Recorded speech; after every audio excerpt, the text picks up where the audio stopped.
We talk about brain health today, but another diet? Are you kidding me? Well, I'll just tell you right now, as a dietitian who follows the evidence, I actually support this one.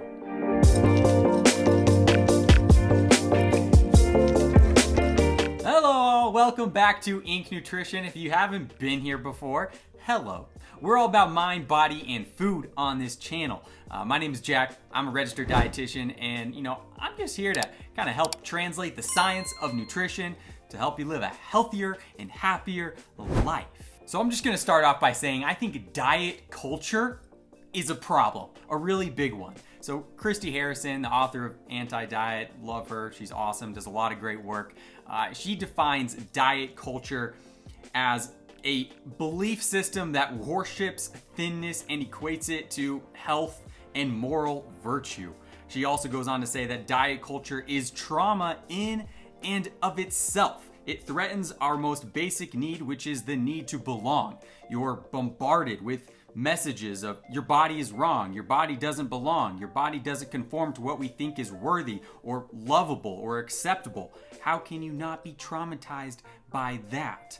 So for these reasons, and honestly countless others, I'm very skeptical and cautious when I hear about a new diet, that makes a big claim.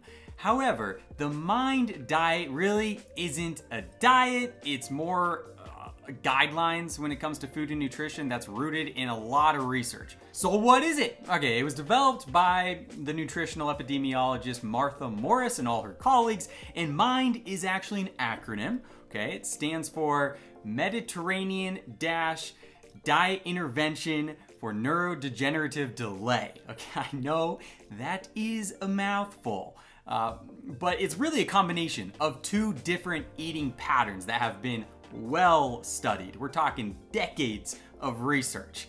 So let's break it down. Mediterranean diet, you probably have heard of this, okay? It's just kind of an eating pattern that follows the Greeks, the Italians, the French, even people from Morocco and Tunisia and all those, that region, okay? They tend to eat a pretty balanced diet, full of healthy fats, fruits, vegetables, a lot of good stuff.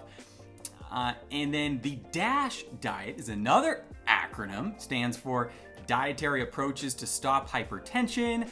And that was developed to help people with high blood pressure. And there's a lot of overlap with the two. But this team of researchers thought that, okay, there's a wider application here if we combine these two, and it seems like there could be this protective effect if you follow, the guidelines of both of these when it comes to brain health and long-term cognition. And then we have that last part, neurodegenerative delay. Well, neurodegeneration is really just a fancy scientific way of saying loss of brain function, which definitely is normal and happens over time.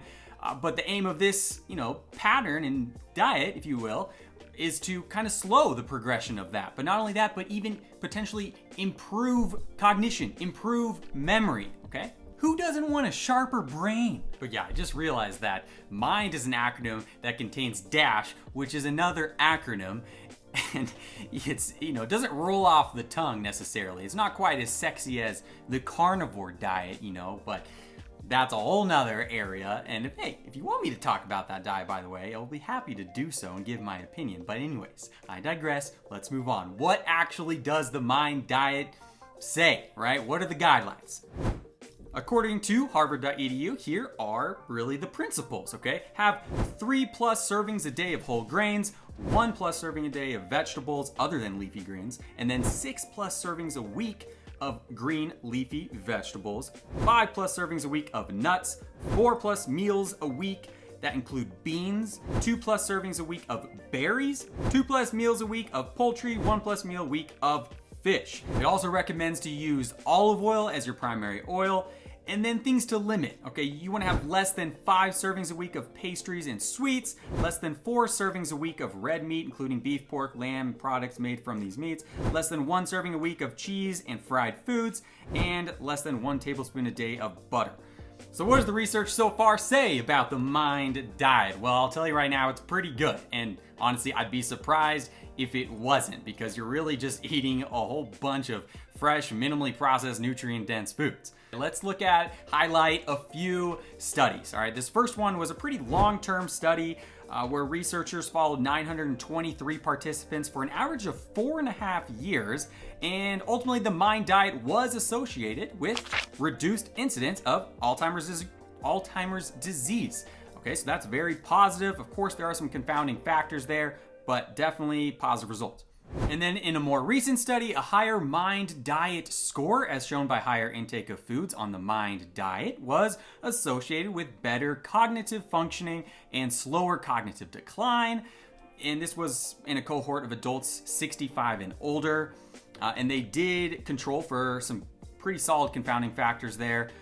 And then when we look at the Framingham Heart Study, researchers following 2,092 participants, MIND diet scores were associated again with better cognition function and memory, and even a larger brain volume, which was interesting. And then also a prospective cohort study of more than 16,000 women aged 70 and over from the Nurses' Health Study found that longer-term adherence to the MIND diet was moderately associated with higher memory scores later in life. So overall, the research is kind of promising. It's not perfect, and we still need more, because I will say, when you look at the current research, there are a few things to consider. One, these are mostly observational studies, not clinical trials, so we're kind of, at the mercy of recall bias, which is people we're just trusting what they say on questionnaires. I will say there is currently a 3-year study, a clinical trial that is being done on the MIND diet, which also controls for many more confounding factors, so stay tuned for those results. However, as a whole, it's looking good. The MIND diet appears to be legit, but it makes sense when you really look at what it, is composed of.